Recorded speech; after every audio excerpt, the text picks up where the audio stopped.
Assalamualaikum warahmatullahi wabarakatuh. Waalaikumsalam warahmatullahi wabarakatuh. Kabeh boten pakai semangat lan boten pakai kompak. Kula wangsuli malih nggih. Mugi-mugi ingkang jawabe banter saged kados sinten mau? Ibu sinten mau? Nggih, atur mugi-mugi enggal saged lunasi utami. Assalamualaikum warahmatullahi wabarakatuh. Waalaikumsalam warahmatullahi wabarakatuh. Setunggal malih salam yang jawabnya paling banter. Mugi-mugi dipun lancaraken sedaten urusane. Dipun lancaraken jodohe.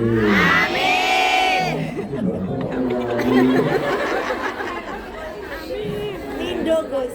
Minggu. Pertama Gus derene. Masya Allah. Ini alhamdulillah wa inna lillahi. Nasi canda kan Alhamdulillah. Assalamualaikum warahmatullahi wabarakatuh. Waalaikumsalam warahmatullahi wabarakatuh. Bismillah, alhamdulillah, wassalatu wassalamu ala rasulillah Sayyidina wa maulana Muhammad ibn Abdillah wa ala alihi wa sahbihi wa mawalah. Rabbi syrah li sadri wa yassir li amri wa hlul 'uqdatam min lisani yafqahu qawli. Amma ba'du, hadirin kiram yang kami muliakan, yang kami taati segenap para alim, para ulama, yang kami hormati pula dumatan sedanten para hadirat yang hadir pada pagi hari ini. Semoga yang hadir pada pagi hari ini oleh Allah diberi kemudahan dalam segala urusan, diberi kesehatan, diberi umur yang panjang, ditaatilah, amin ya rabbal alamin. Saat ini melanjutkan apa yang nanti kita akan bahas. Kalau jadi menyampaikan apa yang disampaikan oleh orang tua saya. Yang pertama, beliau menyampaikan, Ahmad, kalau kamu mendoakan orang lain, tolong ketika kamu mendoakan ditambahi kata-kata fi ta'atillah. Contoh, mendoakan kepada siapa saja. Contoh, muga-muga panjang umur fi ta'atillah. Muga-muga panjang umur fi ta'atillah. Duwone ibuke, Bu, muga-muga panjang umur fi ta'atillah. Kraton nopo kok dadak diparingi fi ta'atillah?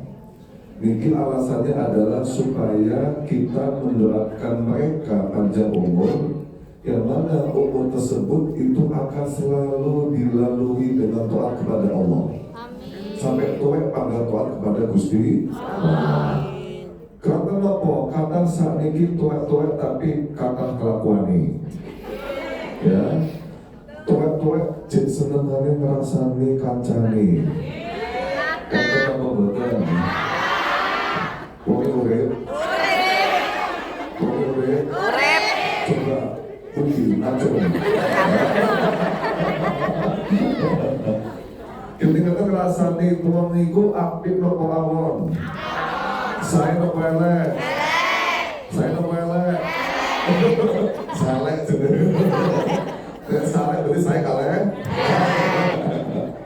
Nah, terus ketika kita mendoakan orang panjang umur fi ta'atillah, ini kita mendoakan pula mereka ini umurnya dihabiskan, dilalui sampai akhir hayat dengan selalu taat kepada Gusti Allah. Bila memang waktake manungso, terutama umat Kanjeng Nabi niku memang tidak lepas yang namanya melakukan kesalahan, tidak lepas yang namanya melakukan yang namanya dosa. Bila umat Kanjeng Nabi memang sama Gusti Allah dipun khususaken, diberikan kekhususan umat Kanjeng Nabi niku didadekne boten pakai dawa-dawa umure. Nggih. Ja'alallahu umat Muhammadin afdalal ummi. Dibanding dengan umat-umat yang dulu, umat Kanjeng Nabi itu paling pendek umurnya. Rata-rata terhadis niku antara umur 60 tahun sampai umur 70 tahun. Mantu niku ya wes rata-rata sampun meninggal. Kalaupun ada yang lebih berarti diparingi bonus. Nah, ya. Sebab nopo kok diparingi bonus pakai turbo? Zaman biyen niku orang biyen niku umurnya di atas 100 tahun. 200 tahun, 500 tahun, ya umat kanjeng Nabi di antara 60 sampai 70 tahun. Supados nek umpama diparingi umur kapaten akeh niku dosane ya ora patek kata. Ngoten lho. Tapi nek diparingi dawa umure bisa-bisa jadi dosane tambah kata. Mila umur umat kanjeng Nabi umure boten patek kata.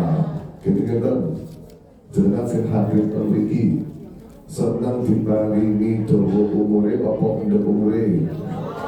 Seneng dawa pendek. Dawa pendek. Seneng dawa. Dawa tapi akeh dosane nek gak pakai dosa seneng dipundi jenengan. Dewangi wis jenenge ngoten niku ya. Bila nek awake dhewe ndongake wong liya dawa umure aja lali ditambahi kata-kata apa mau. Tidak jadi umure dawa tapi tetap ngabukti datang Gusti. Kalau penglakoni dosa, dosane mugi-mugi enggak dipunapura kali Gusti. Karena memang tiang niku boten saged lepas dari yang namanya dosa. Boten saged. Hatta kiai sampai kiai pun pasti nanti nglakoni dosa. Ojo dikira nyuwun sewu, ojo dikira para kiai, para gus, pemuka agama suci tanpa dosa. Boten mungkin. Yang suci dari dosa maksud itu hanya kanjeng Nabi saja. Sekelas kiai pun sami kata dosane, enten dosane. Cuma ini kenapa? Niki sesuai dengan sabdanipun terhadis kullu ibni Adam khata'un. Setiap anak manusia itu pasti banyak melakukan yang namanya kesalahan. Tapi wa khairul khata' at-tawwabun. Sebaik-baiknya orang yang melakukan kesalahan, orang yang banyak bertobat kepada Gusti Allah. Kalau niku sering dicobati kali tiap-tiap. Gus, kula niku dereng saged ninggale perkara elek. Termasuk kula niku nyuwun sewu, kula niku boten saged sing jenenge sregep nglakoni salat. Salate arang-arang. Nah, niki pripun iki? Nggih kula jawab mawon. Yo, seperti sama kudu gelem tobat. Ya. Kudu gelem tobat dan tetap ada berusaha untuk supaya sholat niku digenapi secara sempurna. Ya, Gusti Allah niku bukan mungkin, Gusti Allah niku bakal tetap nanti tobatnya manusia. Bahkan sampai seberapa jam sebelum dia meninggal, niku tetap diparingi pintu terbuka untuk bertobat. Bahkan terhadis ada lagi mengatakan orang yang maksiat tapi dia husnul karo Gusti Allah bakal diampuni dosane nekul luwih sae daripada wong sing tukang ibadah tapi ngrasa Gusti Allah niku boten bakal nerima tobat. Jadi orang itu harus merasa husnul bahwa Gusti Allah niku mati ageng. Meskipun awake dhewe durung iso nglakoni api ya minimal awake dhewe aja ninggone perkara sing sae ya. Niki karena sing paham Jawa apa boten? Sedaya. Berarti bahasa Indonesia mau nggih? Oke, ada bahasa Indonesia mau. Iya. Jadi seandainya kalian semua ini masih belum bisa meninggalkan perkara jelek, minimal panjenengan kalian semua jangan sampai meninggalkan perkara baik. Karena apa? Innal hasanati yudhibna sayyi'at. Karena perkara buruk itu nanti akan dilebur oleh perkara baik. Atau contoh lagi, saya belum bisa meninggalkan yang namanya riba. Saya belum bisa meninggalkan yang namanya rasa-rasa. Berarti kalian jangan sampai pernah meninggalkan perkara baik yang istiqomah harus kalian lakukan. Apa contohnya? Mungkin termasuk istiqomah sedekah, atau istiqomah jamaah sholatnya, atau istiqomah berkata baik. Jangan sampai ditinggalkan. Mungkin dari perkara baik itu nanti kalau akan melebur terhadap perkara yang jelek itu tadi. Ya, ini adalah sebuah pola dari manusia. Bahkan terhadis itu ada keterangan semacam ini. Ketika manusia melakukan perkara jelek, malaikat pencatat amal jelek itu mau menulis perbuatan jelek dia. Namanya Syahibul Ijmal, ya. Siapa?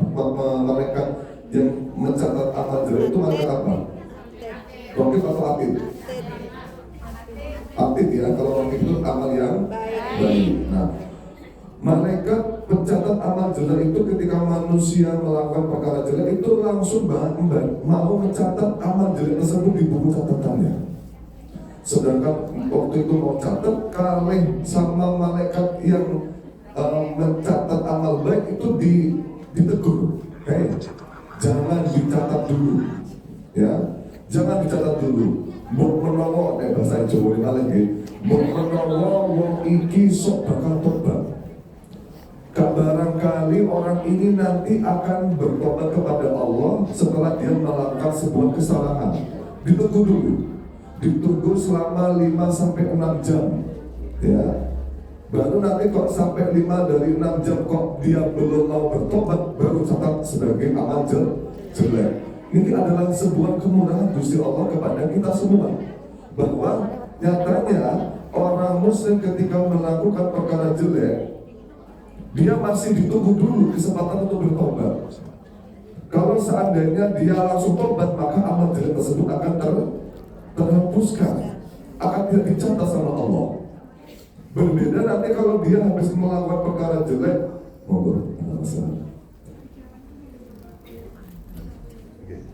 beda nanti kalau dia habis melakukan perkara jelek.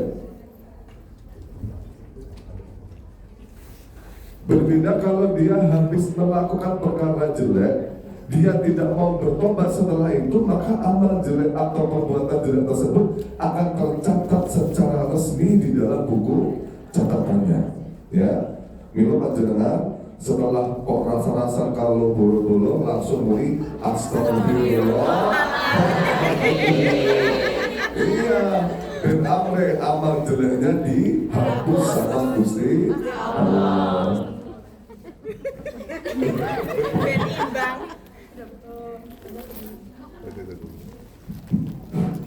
Tapi rasa-rasa niku termasuk hakul adami gitu. Jadi hakul adami dengan hakullah niku beda. Kalau panjenengan semisal panjenengan nyuwun sewu hakullah, contohnya semisal hakullah, semisal nyuwun sewu minum khamr misalnya, kan hakullah tidak ada hubungannya dengan orang lain. Kalau tidak ada hubungan dengan orang lain, kita dengan taubatan nasuhan istighfar beres. Allah Ghafurur Rahim. Tapi kalau hakul adami, ini kaitannya harus minta maaf. orangnya. Jadi panjenengan rasa-rasa ini sebenarnya hakul adami. Sebenarnya rotok berat menawi ini kitab-kitab menikah dipun terangkan kalau ghibah. Bagaimana kita supaya halal? Kan kita makan daging haram nih gue. Ayo bu hadukum ayat kulalah mari maitan. Maka daging haram. Gimana mau halal? Caranya tetap harus minta maaf sama yang bersangkutan. Jadi memang bersangkutan kita maafnya bisa mencapai. lagi kerasaannya. Minta maafnya menawi sampai detail bukan apa-apa. Yang penting global. Aku pernah ngalamin sampean pokoknya sembarang-barang. Aku nyuwun halalin, kata gak sakit. Main aman itu, main aman. Kalau panjenengan boten sakit, belas. Kalau niku lek badhe nyuwun ngapro ora iso soalnya terlalu banyak yang alasan bisa. Isin. Yang saya mau ini wonten tips dari ulama diputerangkan dalam kitab Inaratul Duja, insyaallah. Syarah Safinatun Najah niku temriku diputeranaken setelah sholat panjenengan membaca istighfarnya Astaghfirullahaladzim. Nah ini Astagfirullah, biasanya kan tidak lagi Astaghfirullahaladzim alladzi la ilaha illa huwal hayyul qayyum wa atubu ilaihi 3 kali. Terus yang terakhir Astaghfirullahaladzim li wa liwalidayya wa li ashabil huquqil wajibati alayya wa li ashabil huquqil wajibati alayya. Itu dirutinakan. Insyaallah mangke saya ulangi lagi. Astaghfirullahaladzim li wa liwalidayya wa li ashabil huquqil wajibati alayya. Kalau mau dilanjutkan bagus. Wa li masyayikhi wa li muslimina wal muslimat wal mu'minina wal mu'minat al ahya'i minhum wal amwat. Jadi pakai videonya diulang-ulang insyaallah hafal. Wa li ashabil huquqil wajibati alayya artinya juga aku memintakan ampunan untuk semua orang yang haknya sebenarnya masih wajib aku bayar kepada mereka. Nanti kalau kita rutin mau sedikit ba'dal maktubah setelah sholat, insya Allah karena kita sudah rutin minta maaf, minta ampunan untuk mereka, nanti mereka mau menghalalkan apa yang sebelumnya tidak halal bagi kita. Berangkat hakul adhan ini ku S2 ya. Jangan dianggap gampang atau enteng yang namanya hakul adhan. Panjenengan kok meninggal masih mempunyai tanggungan terhadap Adam, anak Adam atau manusia yang lain, meskipun tanggungannya itu remeh sedikit, jenengan tidak akan bisa masuk surga. Ya. Dan hakul adhan ini kadang dianggap remeh. Contoh, ya, contoh. Ketika kita main ke rumahnya orang, ya, main ke rumahnya orang, terus ada air minum di dalam rumah. Jenengan tanpa meminta izin, jenengan langsung minum. Ya, tanpa meminta izin, jenengan langsung minum, terus jenengan keluar pulang tanpa meminta izin dulu orang yang pemilik rumah, maka ikut termasuk hakul adhan. Ya. Bahkan ada lagi orang tua saya itu menceritakan kayak gini, termasuk hakul adhan juga. Waktu itu saya naik mobil di Indonesia, mau putar balik. Lah, putar baliknya itu di halamannya orang. Ya, kata orang tua saya, Ahmad jangan putar balik di sana. Minta izin dulu yang pemilik rumah. Takutnya apa? Takutnya orang pemilik rumah itu tidak mengizinkan kita putar balik di depan rumahnya. Ya. Bahkan ada lagi yang lebih unik lagi. Saya pernah suatu saat saya jalan-jalan di sawah. Ya, di Hongkong ada sawah nih. Ada. Di mana? Oh ya Allah, berarti kalau saya besok begini. Nah, jadi pas pulang lapang-lapang ke sawah, kalian yang cangkulo sama teman saya. Kemudian teman saya itu ngidu, jangan sebab itu dong. Meludah. Dan bahasa Hongkongnya kok meludah. Ya. Meludah, kemudian jalan lagi. Setelah dia meludah, saya jalan lagi beberapa meter. Setelah beberapa meter, dia balik lagi ke tempat tadi sambil tengok. Saya bilang kepada teman saya, kamu ngapain tengok? Dia diam aja. Setelah berapa lama, kemudian dia sedikit gembira. Kemudian dia ngambil sesuatu, ya ternyata dia mengambil air ludah yang dia tadi buang, yang terkena tanaman di sawah itu tadi. Jadi mendek ludahnya itu tadi di tanggungan padi ini loh, dibendek, dijungkuk ya, terus dibuang. Loh, terus saya bertanya, ngapain kamu buang? Uang itu orang yang pemilik sawah juga nggak tahu kalau diludahin.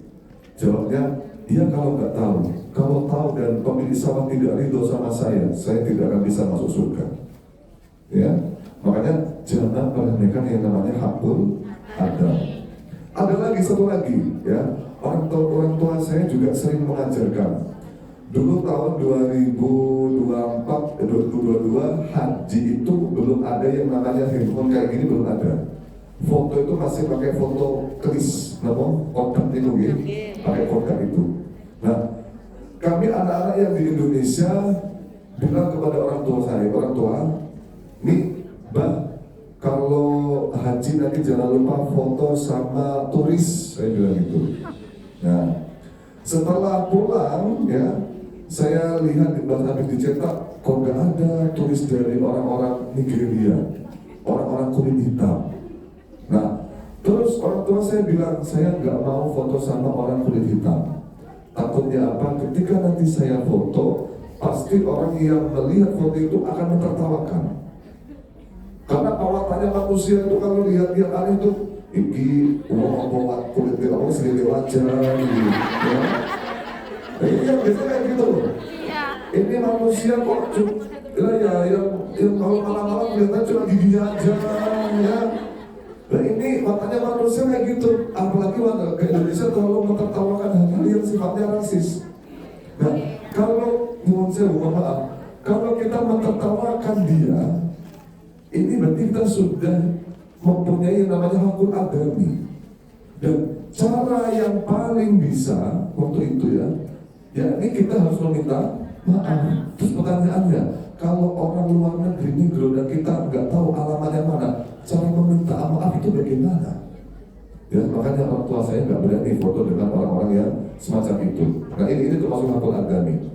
Maka pentingnya bagi kita ya tadi mengucapkan atau mendoakan kepada orang lain dengan kata fitoatilah supaya kita nanti juga akan diberi oleh Allah balasan baik, supaya kita juga senantiasa, karena mendoakan orang lain itu otomatis juga mendoakan kita sendiri. Okay? Termasuk mendoakan diri. Contoh, jangan doa ya Allah moga-moga Allah lebih wong sugih. Nah, itu doa itu balik kepada kita sendiri. Tapi cuma saya jadi wong sugih itu bukan enak. Bukan enak, Anda nih jadi wong sugih bukan. Setuju bukan? Saya ngetan. Kalau kok muni bukan enak ngeten nggih, kalau sajane ngeten. Benjing awake dhewe teng akhirat niku besok kita di akhirat ada yang namanya hisab. Ada yang namanya hisab. Hisab itu perhitungan amal. Walatus alunna yauma idzin alim. Jadi nanti ketika nanti di akhirat kita akan ditanyai semua nikmat yang pernah kita dapatkan. Nah, nanti ketika contoh ada orang kaya, namanya contoh saja ya, Pak Agus, ya. Karena Agus lagi viral ya. Agus lagi viral. Nah, Agus Bogor katanya. Nah, Pak Agus ini orang kaya, crazy rich, ya. Ketika mau masuk surga, Pak Agus itu ditanyai sama malaikat. Pak Agus, kamu selama ini di dunia punya nikmat apa saja? Apa nikmat yang kamu peroleh? Nikmat apa saja yang kamu peroleh di dunia? Kan ditanyain. Saya ini orang kaya malaikat, saya punya semuanya. Saya orang crazy rich, katanya Pak Agus. Oke, kalau kamu orang kaya, kamu selama di dunia apa saja yang kamu dapatkan? Saya di dunia saya dapat mobil 4 malaikat, motor saya 4, tanah saya 40 hektar, rumah saya 4, sepeda saya 4, handphone saya 4, istri saya.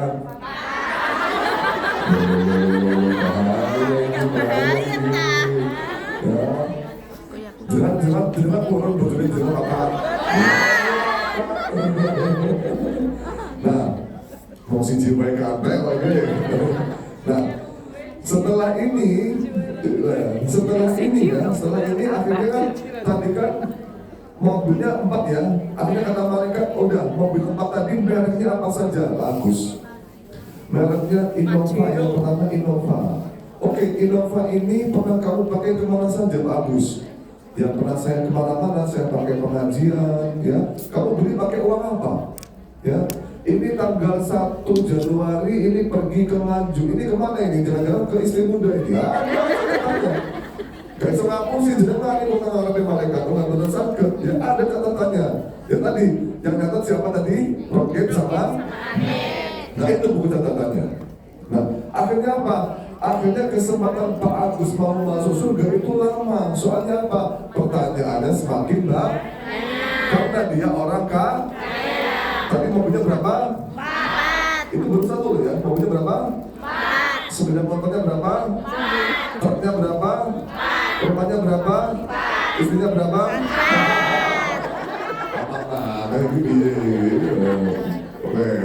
Nah, ini akhirnya kesempatan Pak Agus mau masuk surga lama. Makanya sahabatnya kanjeng Nabi Muhammad SAW, namanya sahabat Abdurrahman Al-Auf. Beliau sahabat kanjeng Nabi yang paling kaya.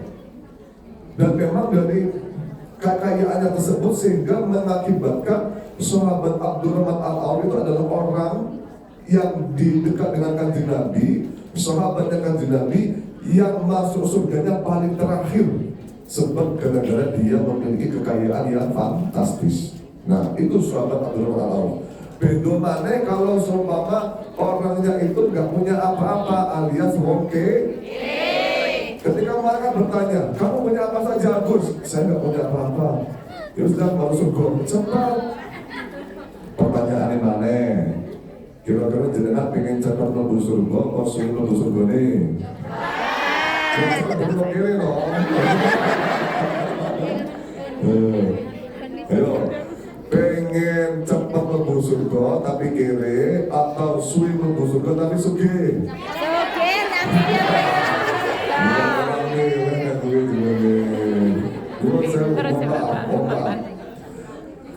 kita diberi oleh Allah kekayaan, diberi oleh Allah rezeki yang cukup, itu termasuk min jumlati, termasuk dari golongan kita ini adalah diberi kemuliaan juga oleh Allah. Cuma gini, kata orang tua saya, ketika kamu diberi kekayaan oleh Allah, diberi kecukupan keuanganmu oleh Allah, maka niatkan apa yang kamu punya, diniatkan untuk menghormati tamu.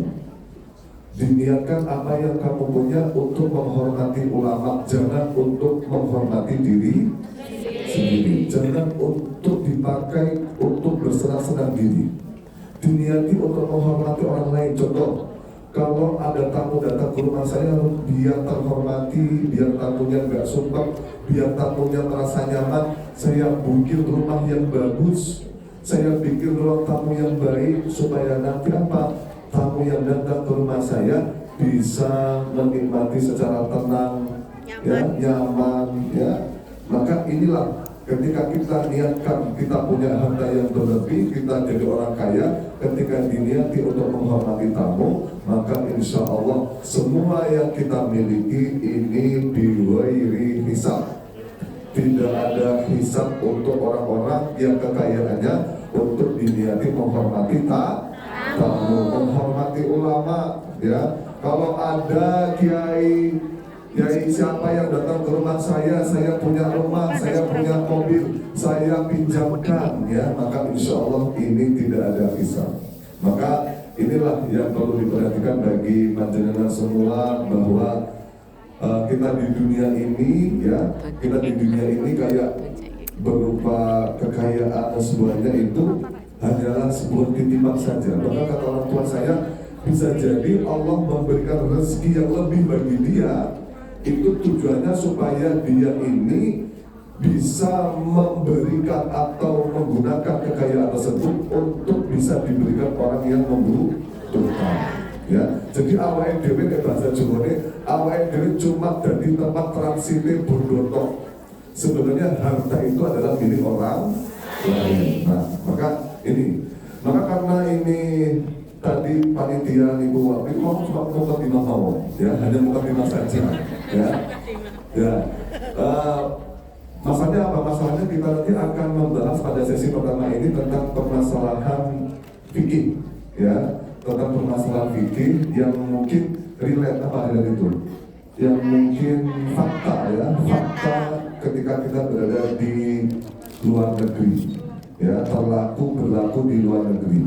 Nanti ada yang namanya bagaimana hubungan kita dengan soal bersuci, najis, sholat, dan mungkin nanti makanan halal, ya. Terus nanti juga akan membahas tentang masalah lansia, ya. Bagaimana cara kita merawat lansia dengan baik, terutama ada juga yang mungkin kita merawat lansia yang ghairul mahram, lawan jenis, ya. Ada nggak? Ada lagi bagaimana kalau kita disuruh masak daging B2 sama majikan kita, bagaimana cara kita mensucikannya, nanti kita akan bahas. Oke, kita pertama nanti akan bahas sesi pertama dengan Sheila Hasinah akan membahas tentang masalah cara mensucikan najis. Soalnya apa? Soalnya kalau panjenengan kan jenengan kan satu harinya kan selalu berinteraksi dengan non muslim, ya. Kayak cuciannya kan bareng dengan non muslim, masakannya juga, pikirannya juga. Ini bagaimana cara mensikapinya, ini juga harus tahu. Soalnya apa? Tidak siapnya panjenengan dalam bersuci berarti nanti akan mengakibatkan kualitas ibadahnya panjenengan. Ketika ibadah panjenengan kok tidak siap, kok berkurang, nah ini makom kita, derajat kita, tempat kita di sisi Tuhan juga akan berkurang. Nah, maka harus hati-hati ini. Monggo. Assalamualaikum warahmatullahi wabarakatuh. Waalaikumsalam warahmatullahi wabarakatuh. Alhamdulillahirabbil alamin wassalatu wassalamu ala asyrafil anbiya wal mursalin wa ala alihi wa sahbihi ajma'in. Rabbi shrah li sadri wa yassir li amri wahlul 'uqdatam min lisani yafqahu qawli.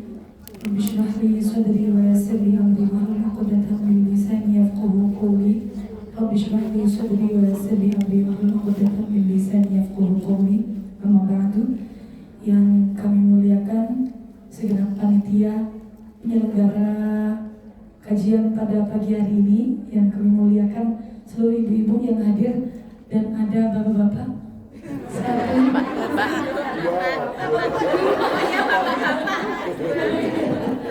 Bapak Ahmad dan bapak-bapak yang kami muliakan.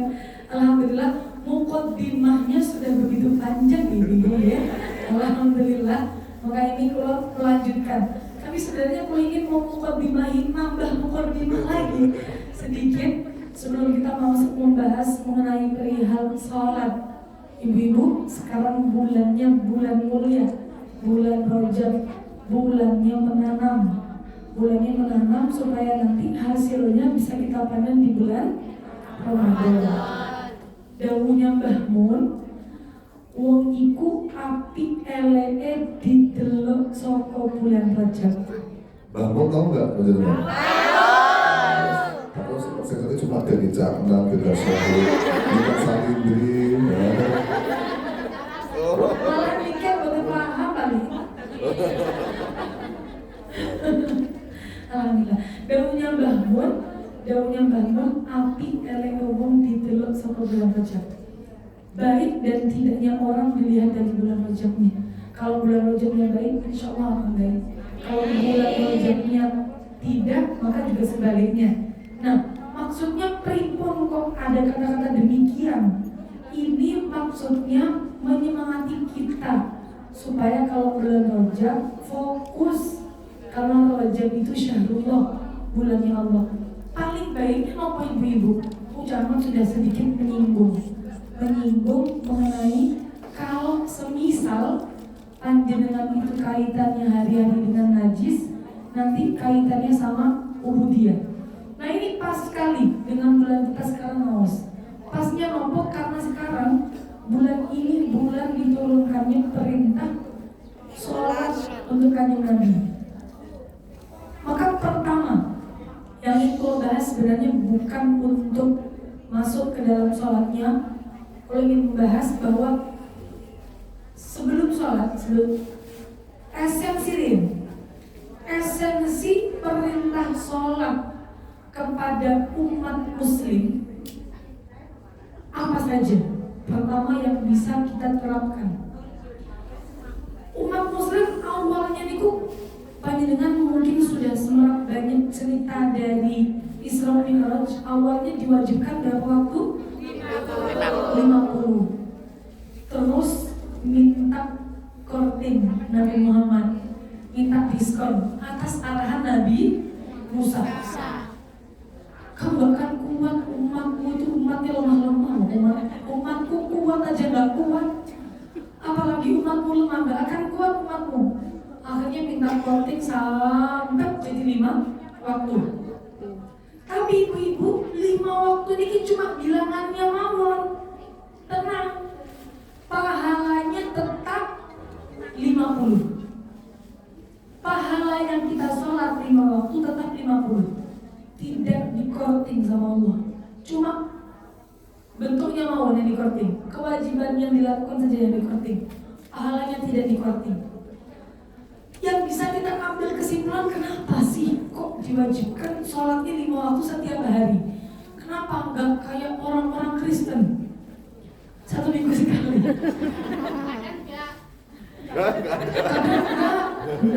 Udah gak berani. Ada yang sebulan sekali. Sekali malah gitu. Kita setiap hari, bahkan 5 waktu. Pertama yang bisa kita ambil pelajaran dari kewajiban sholat adalah seberapapun nakal kalian, wajib untuk selalu kembali kepada Allah. Seberapapun macam-macam maksiat kalian, maka kalian harus terus kembali kepada Allah. Maka orang kalau sholat dijamin aman. Yang penting sholat, pondasinya sholat, yang penting sholat, karena dia selalu mau kembali kepada Allah. Tapi kalau sudah sholat ditinggalkan, repot nanti biasanya. Kebaikan ibu-ibu dan keburukan itu antara satu dengan yang lainnya, itu bersaudara, saling berhubungan. Jadi kalau semisal buruk kita melakukan keburukan, maka akan menarik keburukan yang lainnya. Sama halnya dengan kebaikan, kita istiqomah satu kebaikan akan menarik kebaikan-kebaikan yang lainnya. Maka ini yang perlu untuk kita pahami pertama, esensi dari kewajiban sholat. Sama kan tadi mau dawuh di awal, kullu bin adam khata'un wa khairul khata'ina at-tawwabun. Wong menungso, umat muslim diciptakan sama Allah, ya mesti tukang bikin salah. Tukang bikin salah sama Allah dicap khata'un, sukanya bikin salah. Tapi yang paling baik dari mereka yang suka bikin salah adalah mereka yang suka bertaubat. Dan ini yang kita usahakan, dan ini suka bertaubat.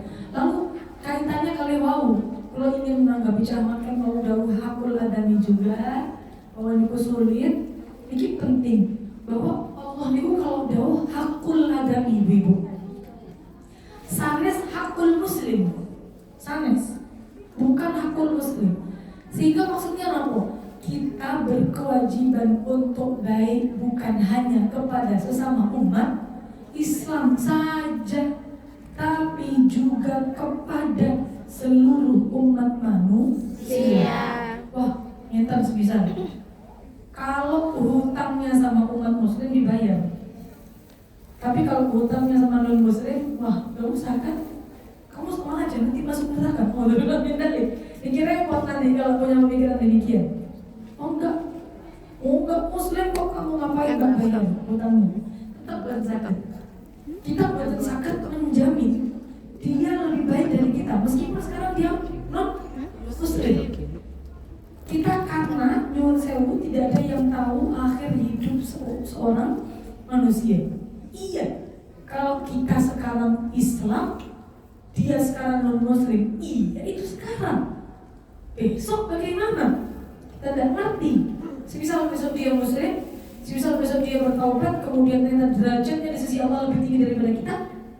Naudzubillah min dzalik. Terus akhirnya kok naudzubillah? Muslim, masya Allah. Maksudnya naudzubillah, kitanya naudzubillah karena meremehkan haknya muslim. Betul? Jadi walaupun kita punya hak kepada non muslim, harus tetap dibayar. Sama juga etikanya kita sebagai muslim itu, jangan menjudge orang non muslim, oh pasti kamu ahli neraka, pasti kamu nanti gak masuk surga, kamu pasti dilaknati. Nah ya, makanya kita ini kewajibannya ya ini berbaik kepada semua makhluk ciptaan Gusti Allah. Oke. Bahkan kita mau bergaul dengan non muslim tidak dilarang kok. Di Al-Quran dikatakan la yanhakumullahu 'anil ladzina lam yuqatilukum wa lam yukhrijukum min diyarikum an tabarruhum wa tuqsitu ilaihim. Dalam artian apa? Bahwa Allah tidak melarang kalian untuk berbuat baik kepada mereka selama mereka ini tidak memerangi kamu dan tidak mengeluarkan kamu dari negaramu. Ya, selama orang non muslim tidak memerangi kita, kita tidak boleh untuk memerangi mereka. Maka kayak tukang-tukang ISIS ngomong-ngomong itu nggak boleh, ya haram itu hukumnya. Ya. Siap, kalau lanjutakan. Fa'inna a'udhama wasilatin yataqarrabu ilallah ba'da tauhidihi huwa hiya as-salatu al-mafruḍah. Wasilah kita mendekat kepada Allah paling cepat setelah kita iman adalah dengan sholat. Jadi kalau penting untuk menyampaikan ini pertama kali. Karena nyuwun sewu, kemarin waktu tenggene belum 1 minggu yang lalu baru dari Taiwan sama problemnya juga sholat. Mereka kalau pekerja itu sholatnya bingung mereka. Ya, ada yang kerja Breaknya itu setengah 12 sebelum masuk zuhur, terus dikasih kesempatan sholat lagi itu jam maghrib isya. Berarti kayak ada pertanyaan, boleh nggak kita tidak bukan menjamak bahasanya, tidak melakukan zuhur, asar, maghrib. Karena kita masih diberi waktu begitu isya. Itu laki-laki atau kalau perempuan itu. Di sini juga wonten. Iya.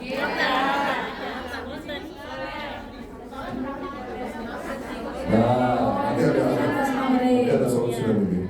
Soalnya, itu untuk masakan. Oke. Jadi gini, dalam sholat itu ada yang dalam sholat gini. Ada sebuah makalah yang mengatakan yuridullahu bikumul yusra wa la yuridu bikumul usra. Gusti Allah itu menginginkan kepada kalian sesuatu yang mudah.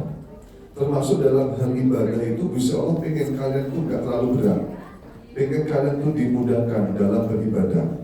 Maka dalam sholat dan praktek sholat ada yang namanya jamak. Nah, jamak itu ada dua. Ada yang namanya jamak takdim, ada yang namanya jamak. Nah, sekarang saya tanya,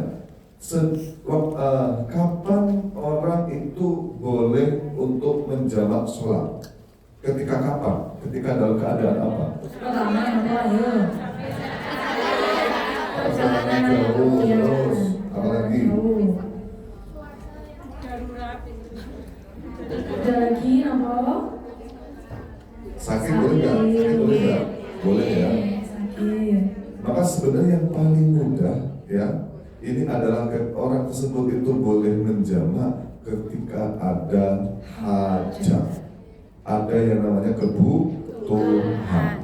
Contoh hajat ya, contoh orang nikahan. Ya, dia pasti pernah dia namanya apa? Make up. Ngacak manten, ya. Make up. Nah, ya, yang ulang, oke. Nah, sedangkan dia di make up jam 10 pagi, ya. Tentunya kan dia sudah masuk zuhur kan, tamu belum habis itu. Masa langsung dihapus untuk sholat kan? Emang, untuk make up tanda nilo mahal, ya. Wah, 2 juta, 3 juta ya, bahkan ada yang 50 juta, ada 20 juta. Mereka popo ya. Nah, ini maka termasuk kita melaksanakan yang namanya pernikahan itu termasuk kategori hajat. Berarti kita boleh untuk menjamak sholat kepada jamak takhir, ya, betul. Lalu kayak juga sama. Ketika kita prosesnya seperti tadi dengan bekerja itu juga termasuk daripada hajat. Maka kalau seandainya Kalau seandainya panjenengan kok sholatnya itu maghribnya lewat, maka jenengan niat pertama kali di dalam waktu sholat maghrib, saya niat untuk jamak. Kenapa? Syarat jamak takhir itu apa? Harus niat di waktu yang contoh, zuhur sama asar, waktu pertamanya apa? Tapi dia wajib untuk niat jamak takhir di waktu. Kalau dia nggak sampai niat, maka hukumnya zuhur qadha. Ya, contoh, jenengan lagi kerja di maghrib, jenengan lupa untuk niat jamak takhir, terus masuk waktu isya. Jenengan nggak boleh jamak takhir, nggak boleh karena jenengan belum niat jamak takhir di waktu yang pertama, waktu maghrib, ya. Berarti harus untuk niat jamak takhir, ya. Ya, gampangnya saya niat jamak takhir malam, ya. Saya niat jamak takhir saja, ya.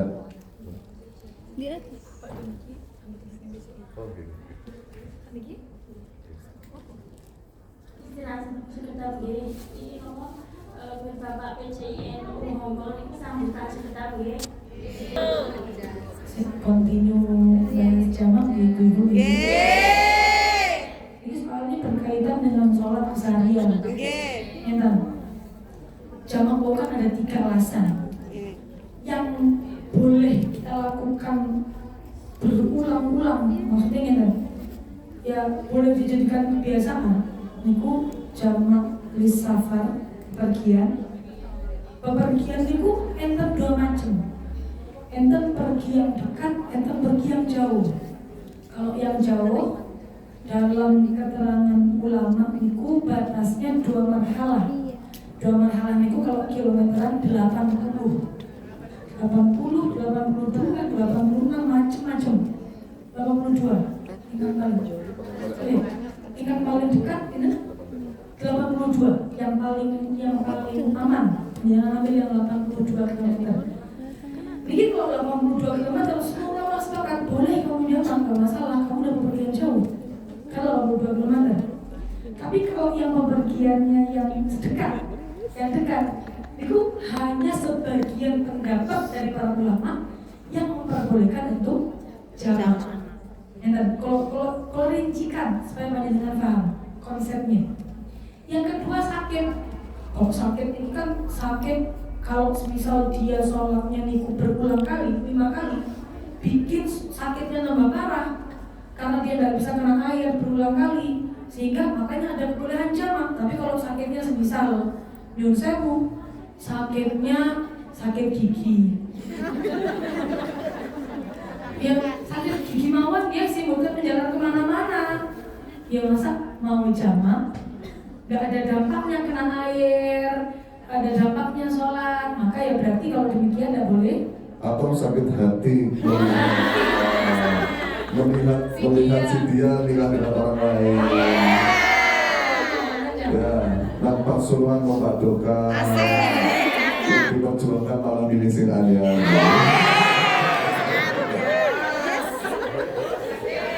Kalau orang sakit hati jamak, ya boleh barang. Sakit hatinya kok bukan otaknya, kan mantan. Nah, maka sakit ini kalau misal memang butuh jamak boleh jamak. Ada yang ketiga lil hajat. Sebenarnya para ulama ini emang sebagiannya yang mendahulukan boleh jamak lil hajat, tapi jangan dijadikan kebiasaan. Kalau dengan sakit sholat tanpa jamak, walaupun panjenengan itu punya hajat menjamak, tentu jauh lebih baik.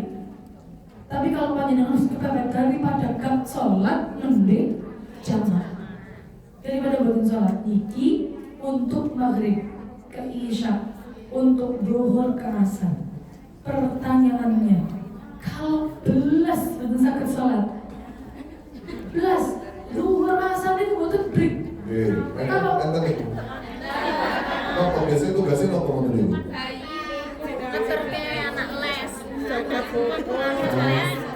Motor jalan. Harus buka kok. Motor jalan. untuk dari jalan, betul dililit. Dan itu, nah, Nah, menawi buat sakit belas, niku mangke sakit yaitu adalah sholat li hurmatil waqti. Tidak ada solusi yang lain kalau fikirnya. Oh, boleh nggak jamaknya jamak kubro? Zuhur, asar, maghrib, isya, Agak ramai lain. nggak boleh. Kalau dalam fikih cuma ada satu solusi bagi mereka yang disamakan bagi mereka yang seperti tidak menemukan alat bersuci, boten enten air, boten enten debu, jadi dia tidak bisa bersuci. Apakah kemudian dia boleh meninggalkan sholat? Yang boleh adalah sholat lihormatil waqti, supaya tidak meninggalkan sholat. Tapi mangke sholatnya wajib dikodok. Lihormatil waqti ini kupripun panjenengan niat, saya niat sholat lihormatil waqti. Kalau tidak sakit sholat secara bentuknya orang sholat gitu, yang penting hatinya niat sholat lihormatil waqti. Kasus perjalanan pesawat itu nih loh. Nah, pesawat. Contoh dengan dari jam 11 Indonesia nih, terus sampai pergi jam malam semisal mungkin. 8 malam semisal Mungkin, sampai mungkin. negara tujuan jam 8 malam akhirnya kan zuhur asar zuhur asar kodok akhirnya sakit jamak takhir. Oke, kalau bisa jamak takhir lebih baik jamak takhir. Tapi kalau yang zuhur asar ini pun hilang waktunya sholatnya, maka harus disolat dalam matil. J, saya dipahami ibu. Terkait safar juga nih, safar itu berpergian. Jadi ada beberapa ulama yang mengatakan uang berpergian itu ya nggak semuanya bisa untuk melaksanakan yang namanya jamak. Ada bepergian yang memang tidak diperbolehkan melaksanakan jamak. Jadi di berpergian itu ada namanya maksiat fis safar, ada maksiat bis safar. Pakai fa, pakai ba. Apa bedanya? Gitu. Kalau maksiat fis safar, dia lungo traveling ke negara orang atau pergi ke negara orang, dia tujuannya pertama adalah tujuan baik untuk traveling, untuk hiburan, untuk vacation ke Disneyland contoh mungkin ya, contoh mungkin kalau Disneyland dulu. Betul mulu anak-anak kalau tutupin awal. Nah, terus tiba-tiba di tengah jalan dia itu sama Allah adalah bukan sama Allah sih ya, ini kan adalah takdirnya melakukan maksiat. Tiba-tiba dia di tengah jalan itu, di tengah perjalanan itu dia tiba-tiba mau beber, minum bir, atau bunuh orang, atau ya alhamdulillah, atau melihat kupu-kupu berjalan. Nah, terus enggak tahu lagi atau kalau tinggalnya atau kalau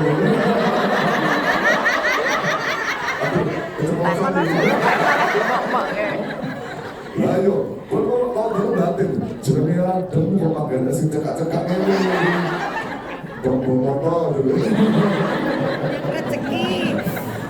Dan kalau saya Gus Ikram, lubang-lubang berjalan. Nah, itu jadi maksiatnya di tengah-tengah, bukan dari awal, bukan niat dari awal.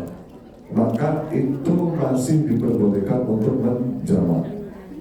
Nah, kalau niat dari awal untuk maksiat, contoh saya pergi ke Thailand, ke Pattaya mau lihat kupu-kupu, mau lihat wanita seksi.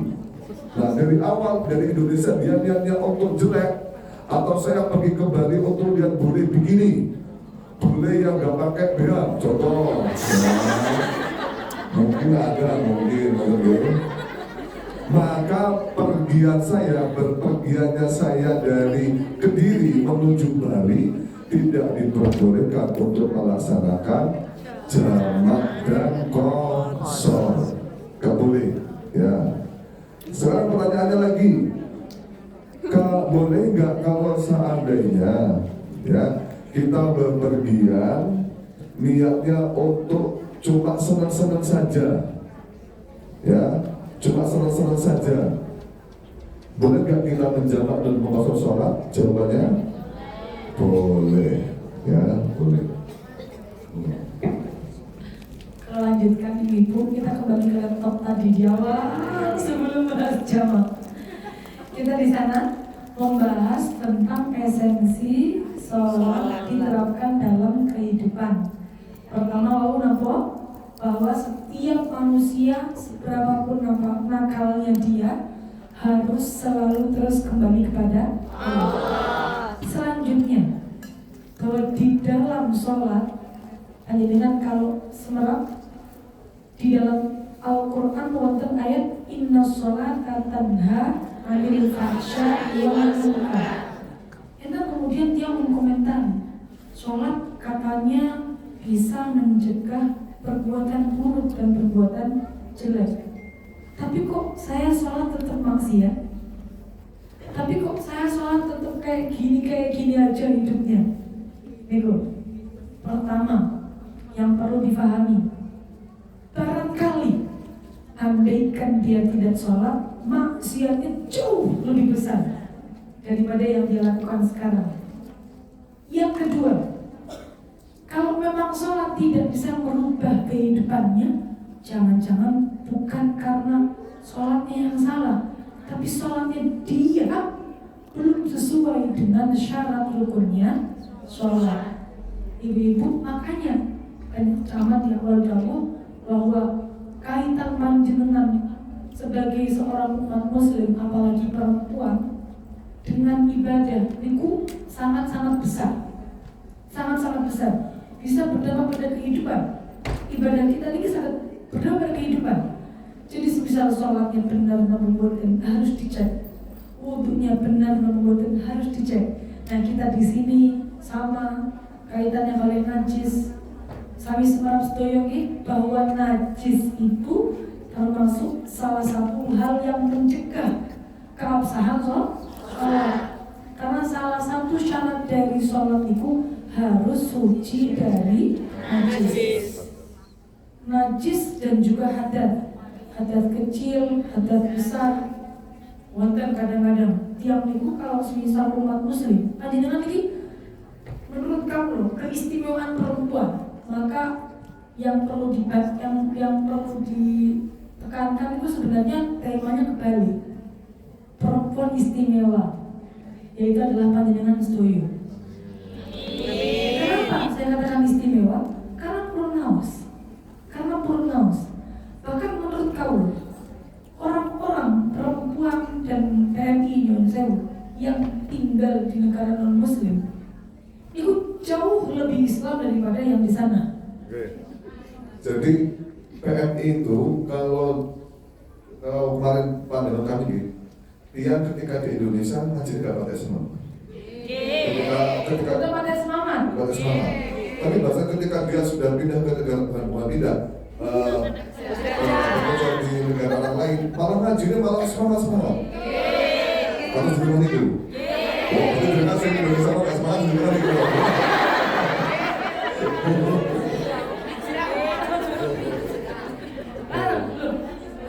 Panjenengan terpikir ribut naos, lek Indonesia ribut.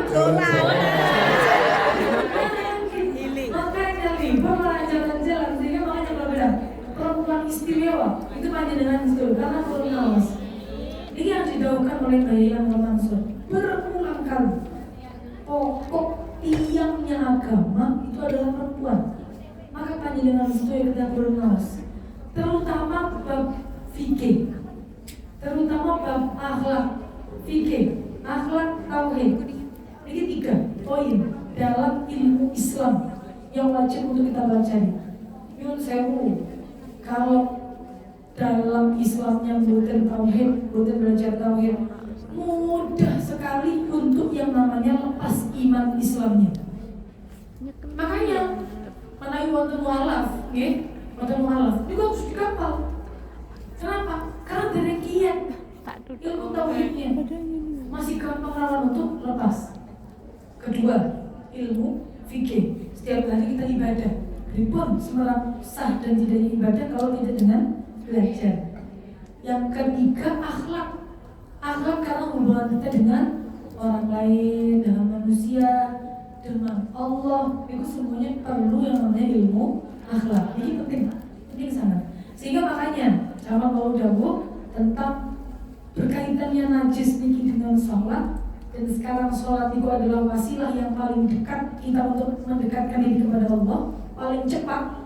Maka kita benarkan dulu. Najis pertama yang paling sering mawon, perlu langsung bahas poin-poinnya mawon. Boten usah diperinci dari awal. Pertama, yang paling sering najis sebelum najis anjing babi. Sebelum najis anjing babi. Kita kaitan najis yang paling rawan itu adalah dengan kotoran kita piyambak. Kencing dan buang air besar. Sebelum itu buang air kecil, buang air besar, itu semuanya najis. Maka panjenengan biwang sewu dan Hongkong itu kan jarang bidet. Biasanya pakai tisu. Lah, iki. Kita wajib mensucikan diri najis dari najis itu kapan? Nopo setiap hari wajib suci atau hanya ketika akan sholat? Ketika akan sholat mawon A, atau setiap waktu harus suci B, A atau B? A atau B?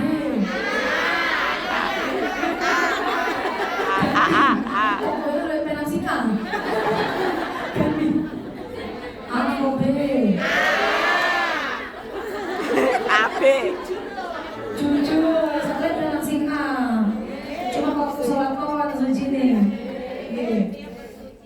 Setiap hari wajib suci, nopo setiap akan melaksanakan sholat wajib suci, maka yang betul sebenarnya butuhnya badan kita suci itu adalah ketika kita akan melaksanakan ibadah yang membutuhkan suci.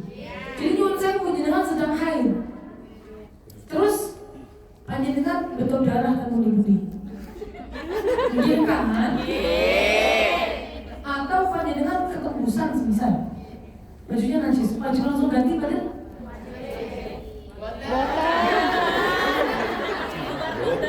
Jenengan, darahnya tembus ke baju, kan hitam bajunya ketembusan juga kelihatan. Wajib langsung ganti badan?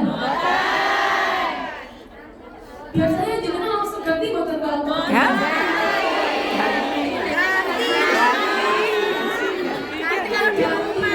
bukan bajunya. Enggak. Kalau bajunya. Kalau bajunya kan ada. Bajunya najis juga loh. Kan itu wajib langsung ganti. Maka kewajiban kita suci full satu badan itu adalah saat kita akan melaksanakan sholat. Kalau boten akan melaksanakan sholat, sebenarnya panjenengan itu kalau semisal boten suci, ya boten masalah. Yang penting jangan sholat dulu sebelum suci. Itu penting. Kalau semisal tidak ada air, ibu-ibu, media untuk mensucikan itu hanya air yang suci dan mensucikan. Yang kedua tanah, hanya ada dua. Tanah ini cuma media pembantu ketika kita akan mensucikan najis yang mau ke laut, yang babi dan anjing. Kalau yang selainnya wajib pakai air.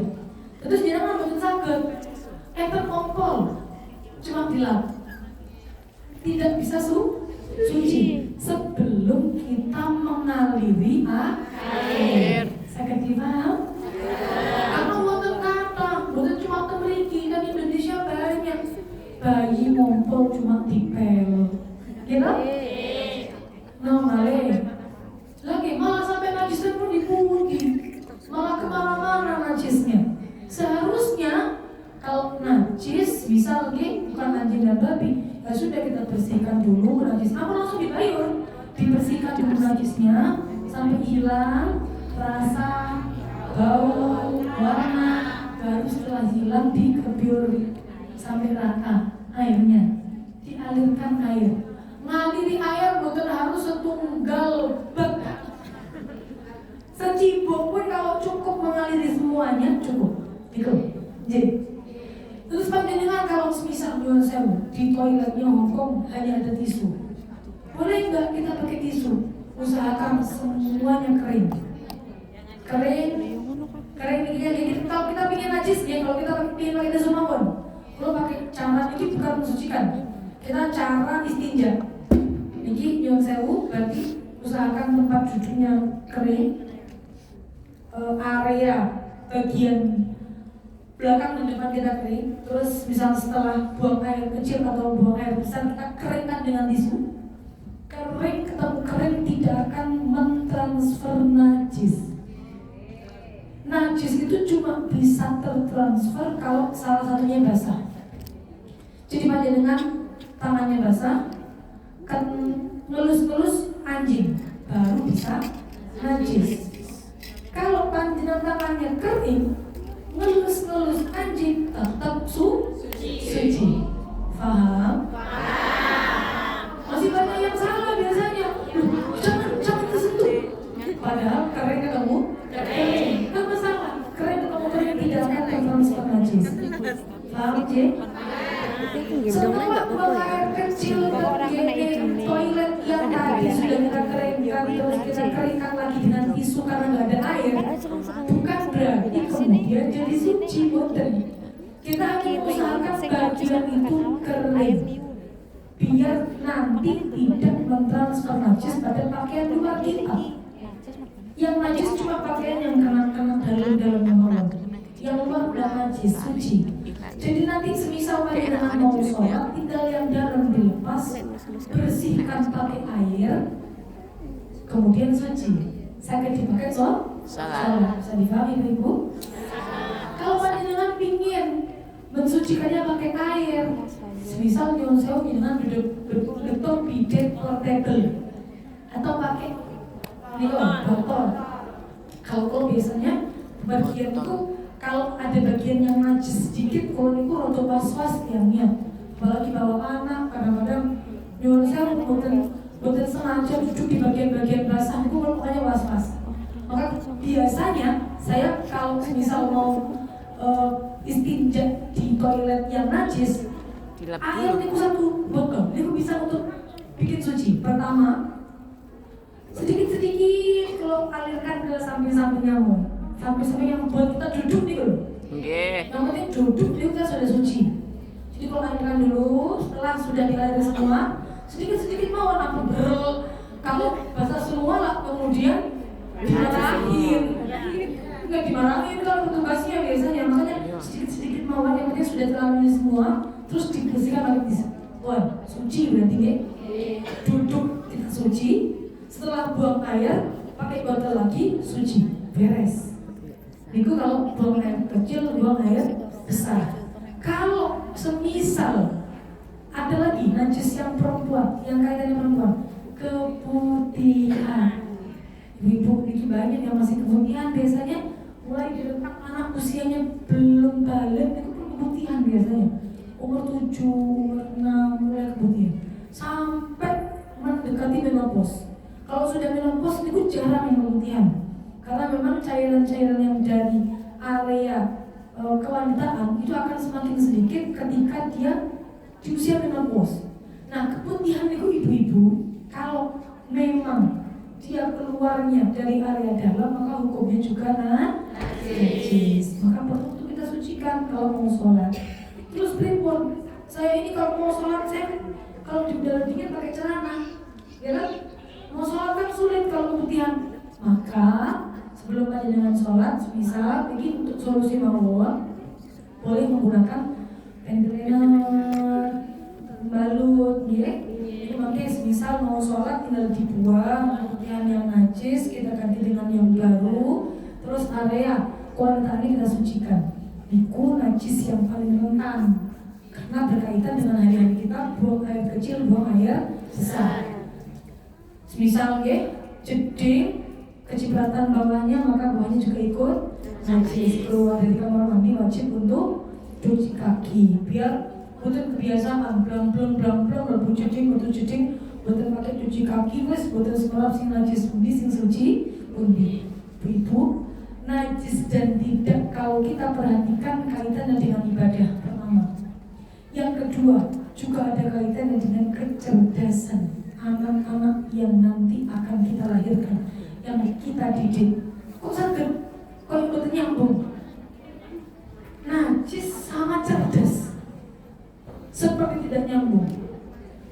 Seperti ikut nyambung. Ini yang didahulukan oleh guru kami, bahwa orang tua yang perhatian dengan najis dan tidaknya seorang anak yang dia didik nanti akan berdampak pada kecerdasan anaknya. Cerdas niku bukan melulu soal nilai ibu-ibu. Cerdas niku bukan melulu soal dia berprestasi. Cerdas niku bisa futuh hatinya, gampang terbuka hatinya untuk melakukan ibadah. Karena kayak anak-anak kecil, bayi usia 3 tahun, 4 tahun, 2 tahun ya, baby pampers, kalau dia supaya cuma diganti pampersnya kok tanpa dijawiki, itu juga perlu perhatian itu ya. Bayi juga sama ya.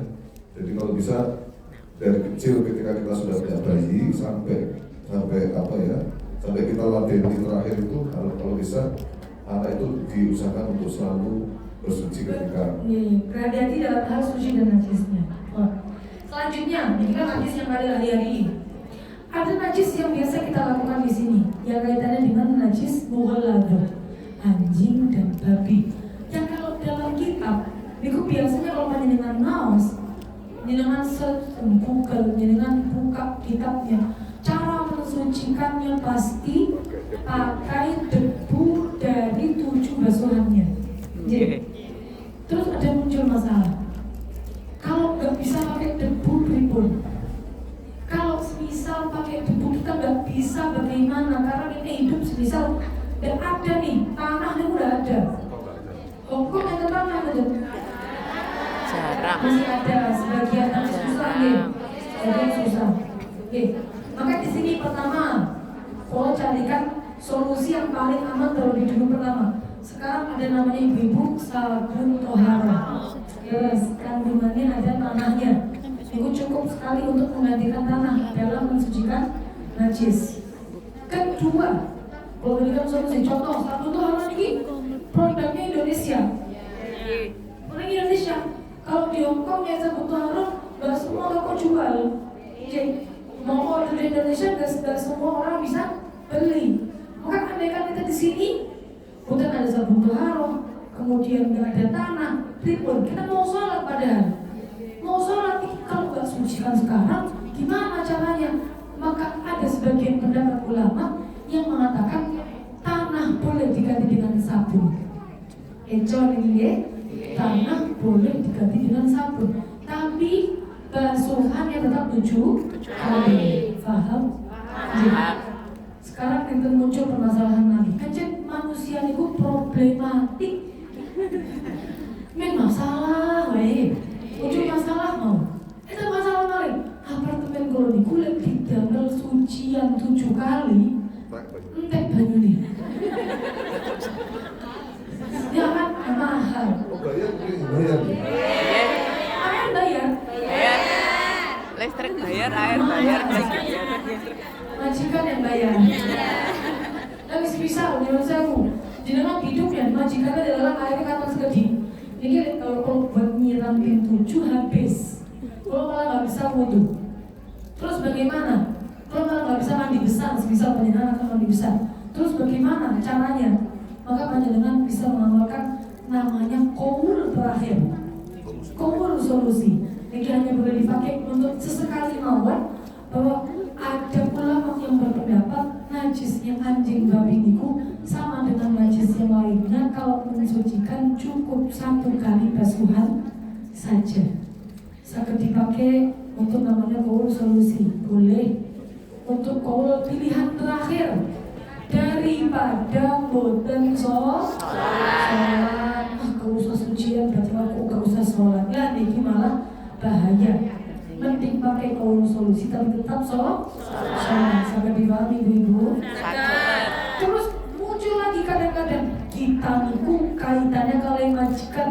Kalau misal kita ingin pakai perabot rumah makan, perabot rumahnya majikan, perabot makannya majikan, niku nanti kita ragu suci atau najis, suci atau tidak. Maka pripun memakai perabotnya non-muslim? Apakah ada pendapat keterangan para ulama mengenai hal ini? Kalau kita ragu suatu hal itu najis atau suci, maka hukumnya sebenarnya adalah suci. Suci. Karena ada satu kaidah al-yaqin la yuzalu bisyak. Al-aslu baqa'u makana ala makana.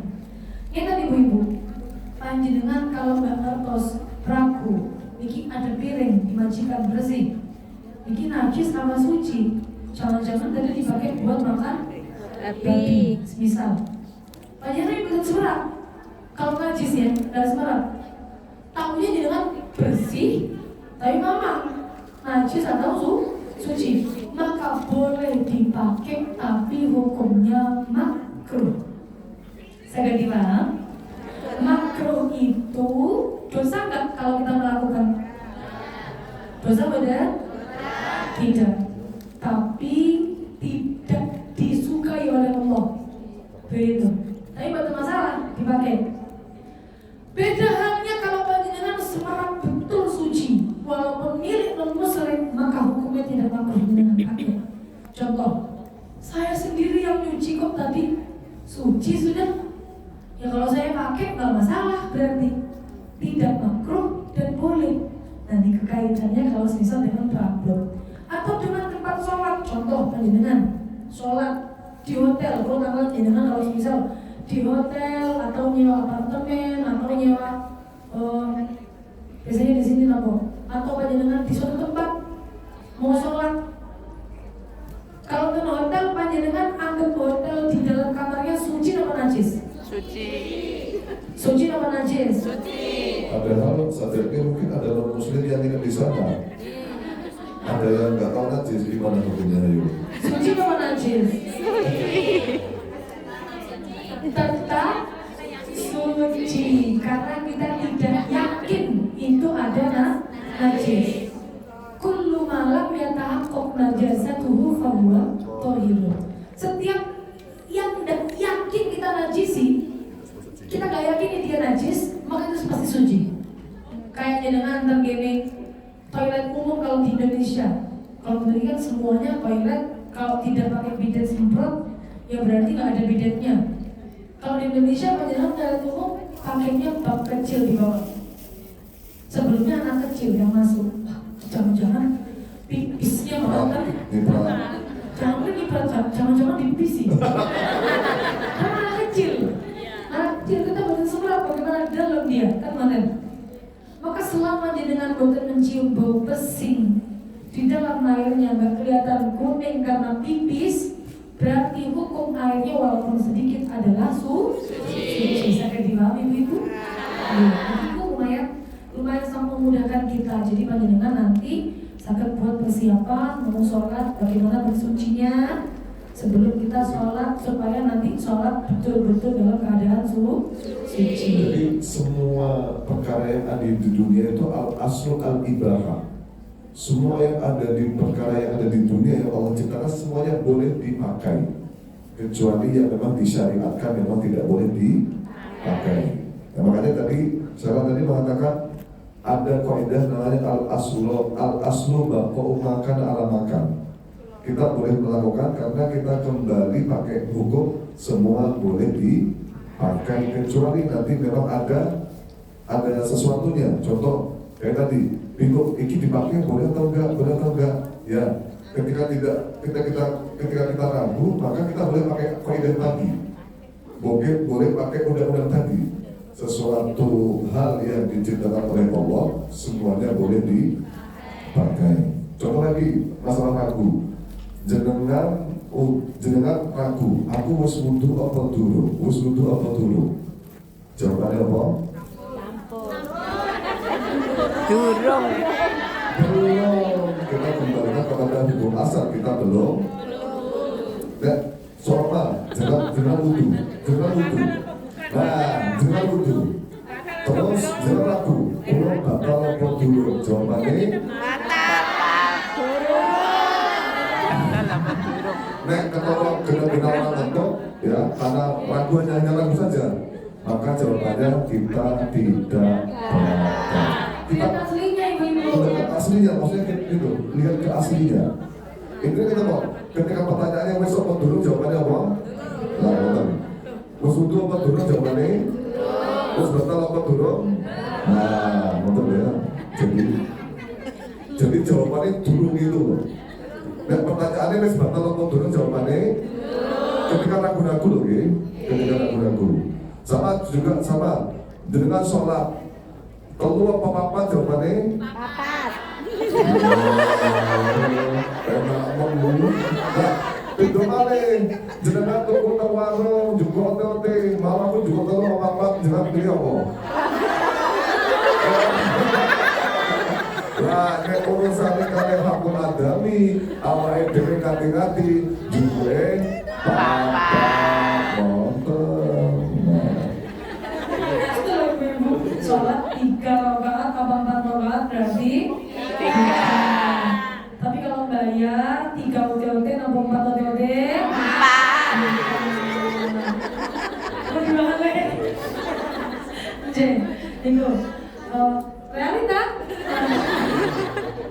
Jadi kaitannya kalau sholat ibu-ibu. Wonten malih kaitannya bersuci niku biasanya nyuwun sewu memiliki yang paling banyak ditanyakan sebelum kita akan sholat bersuci dari hadas.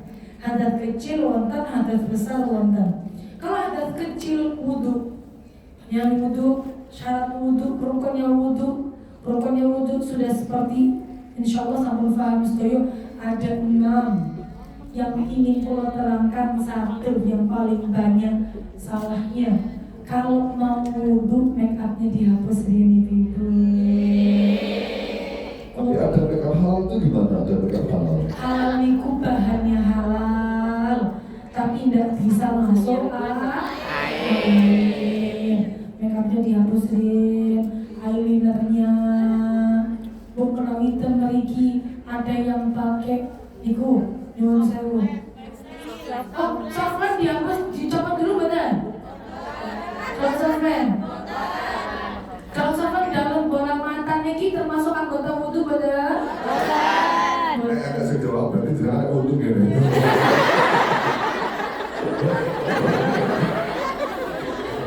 Dalam bola mata niki bukan anggota softwarenya betul-betul dicopot. Kalau belum maka wajib yang nempel nih kok wajib. Ya. Waterproof, justru karena waterproof maka wajib untuk dihilangkan. Waterproof itu kan tahan badai. Air. Oh iya, dari air maksudnya. Dipakai wudu 5 kali tidak hilang. Tembus. Dipakai kena air 5 kali tidak tembus. Dan itu justru malah harus dihilangkan. Kalau laki-laki itu pomade ya, pomade paham ya? Biar ajar rambut itu juga sama kayak make up itu hukumnya. Harus dihilangkan terlebih dulu. Terus sering, terus yang kedua, ini sering banget dibahas. Air yang nyampe itu harus air yang mutlak. Air yang mutlak itu berarti airnya masih murni, bukan kecampuran dengan sesuatu yang lain. Contoh, sabun. Contoh nyuwun sewu dengan badhe wudu cuci muka pakai facial wash, gitu. Terus langsung wudu, langsung niat. Basuhan pertama langsung niat. Nawaitul wudu habisnya kan niat memang di basuhan pertama. Tapi kalau basuhan pertamanya masih air sabun maka belum mencukupi syarat wudu. Sama halnya dengan panjenengan mandi besar. Kalau mandi besar sampai dialiri gitu, sampahnya maka belum teraliri air yang cukup untuk menghilangkan hadasnya. Berarti harus diulang basuhannya, bukan mandinya. Jadi nyuwun sewu mandi, boleh nggak mandi besar pakai sabun? Boleh. Yang penting ada air yang tidak tercampur sabun yang sudah mengenai tubuh. Yang boten parang niku panjenengan ngirit air. Setelah sabunan, pokok sabunnya hilang langsung cering mantun. Dan ini nanti tidak ada air yang murni sama sekali yang kemudian mengaliri tubuh. Paham J? Air yang paling sering. Ingkang nomor selanjutnya yang perlu ambil poin-poinnya mau wudu. Ibu kalau tahu jenengan kalau wudu membasuh muka. J? Membasuh muka. Kalau tanya rambut dibasuh boten. Rambut hati-hatinya dibasuh boten. Dibasuh. Langkung Islami daripada yang di Indonesia. Amin. Ya kan suka kaji itu. Suka ngaji soalnya, hebat dari. Nyesel. Niki, kalau perempuan rambut hati-hatinya, rambutnya panjang, rambutnya ikut panjang. Nih, niki nomor bapak nih. Kalau pada praktek belum sakit. Niki kalau yang nyesel bapak, paling kali gimana ya? Nyesel, niki kurang. Niki video kurang. Video. Ada yang live, ada yang video. Kalian dari belakang telinga ibu-ibu. Tarik ke depan. Yang keluar sedikit berarti itu wajib dibasuh. J, niku sering pojok mata pelek niki sering ketinggalan. Koko bawah ini kalau ada kita wudhu pakai kita wudhu terus meninggalkan kuku di bawah kotoran di bawah kuku, boleh atau enggak? Sah enggak wudhunya? Nah, ulama khilaf ya, kata ulama Ghazali, Imam Ghazali, beliau mengatakan ketika kita wudhu kok masih ada wasaf itu kotoran di bawah kuku, maka wudhunya tetap sah.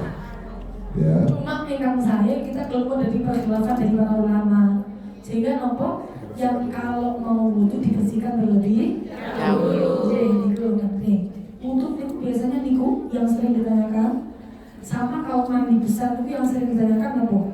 Andaikan, dia saya mengatakan memiliki niki boten rinat sepertinya, niki mantel lemas semua sepertinya.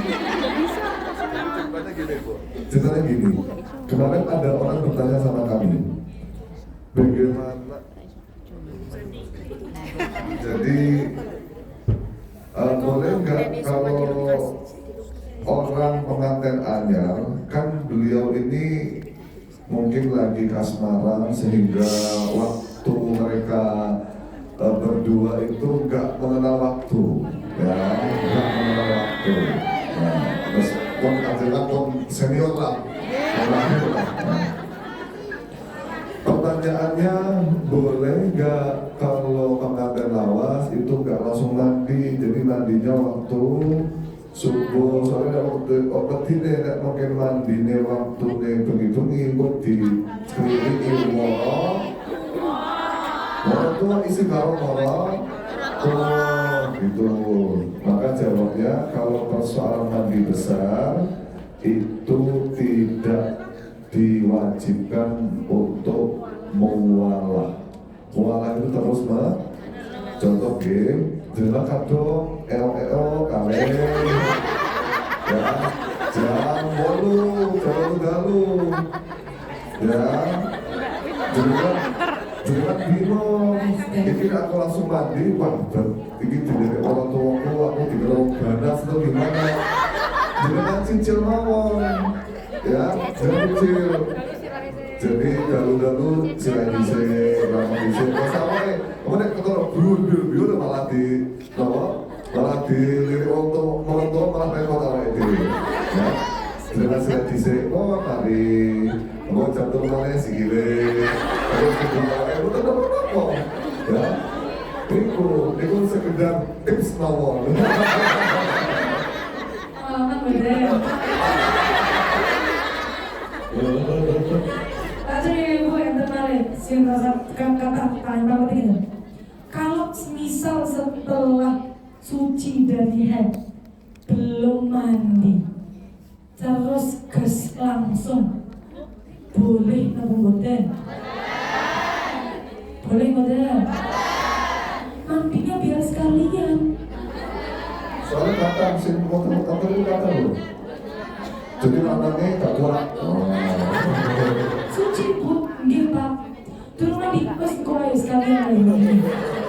Lagi panen mboten? Pintar sangat, masya Allah. Mereka pintar. Tidak boleh ujek, harus mandi dulu, baru kemudian handal. Terus, kita nih mungkin kita di awal untuk jadikan kita setelah ini soalnya mau zuhur. Iya. Pertanyaan kemudian mau. Pertanyaan kemudian, mangke. Oh, bismillah. Disolatin. Wajib. Kalau begitu mangke istirahat nih ya. Zuhur jam berapa? Sini jam 1. Sama satu nih, sama satu nih.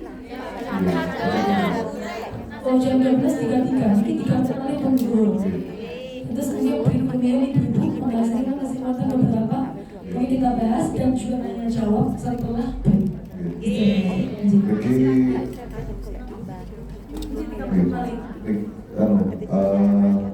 ini ada request dari panitia untuk namanya sobat keliling. Nanti kita membaca sholawat saran-saran, terus mungkin ada petugasnya. Dan insya Allah bahwa yang ingkang panjenengan paringaken sedekah yang panjenengan paringaken niku dados dadosaken sucine tubuh panjenengan. Jadi sedekah itu diresiki awak. Ya. Jadi kalau khudbil awalihim sedekah tubuh biru bisa membersihkan badan dari orang-orang yang mengelola sedekah. Kita sholawat apa? Sholawat busro apa busro? Apa busro? Allahumma sholli wa sallim ala sayyidina Muhammadin sahibil busyra salatan tubashiruna biha wa alana wa auladana wa jami'a masyayikhina wa mu'allimina wa talabatana wa talibatina biyaumina hada ila yaumil akhirah.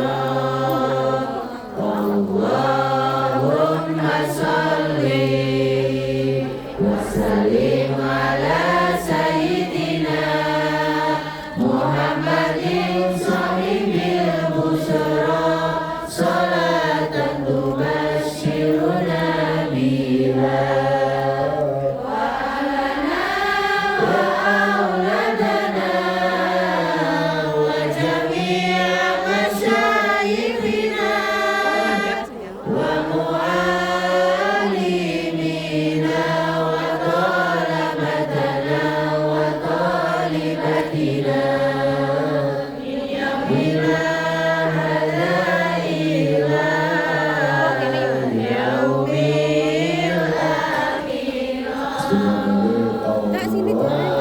Allahumma sholli wa sallim ala sayyidina Muhammadin sahibil busyra salatan tubashiruna biha wa ahlana wa auladana wa jami'a masyayikhina wa mu'allimina wa talabatana wa talibatina bil yaumina hada ila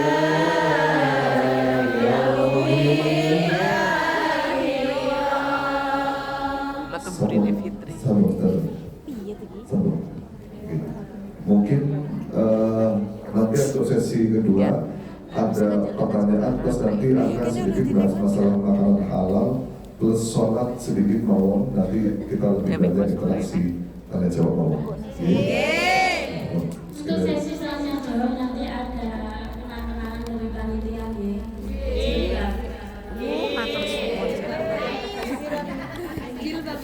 Terus di majelis Tombo Ati kula niku barokah niku kalau panjenengan sedaya. Dalam berdakwah benar-benar untuk